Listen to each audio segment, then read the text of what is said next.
you talk to people who own businesses that appeal to outdoor recreationists and fishermen, they'll tell you that this is simply going to push those anglers and other people to other states that have open river access. You see, there was a court case in 2008, and since then, fishermen have felt they could walk right down the middle of a creek or river to go ahead and fish that area, but this law changes all that.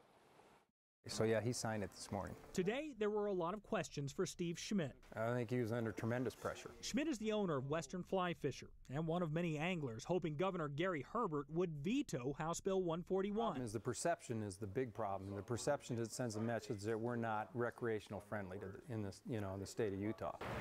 There he is. But the governor signed it, and the new law allows private property owners to post no trespassing signs where their land meets a river or stream.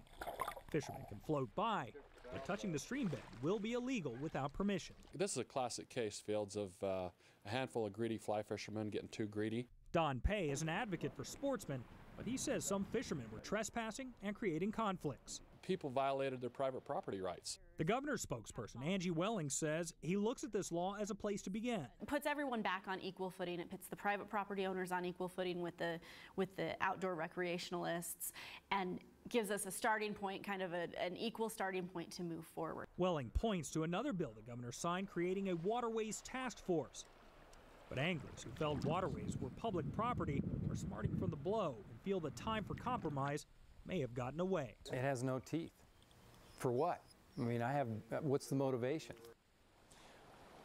Well, despite the potential for future talks, the Outdoor Industry Association, which has the shows in downtown Salt Lake City twice a year, denounced the new law today, saying the governor's action is a disservice to an outdoor business community still struggling to recover from the recession and will discourage new businesses from locating in the state, thus hurting Utah's overall economy and tax base.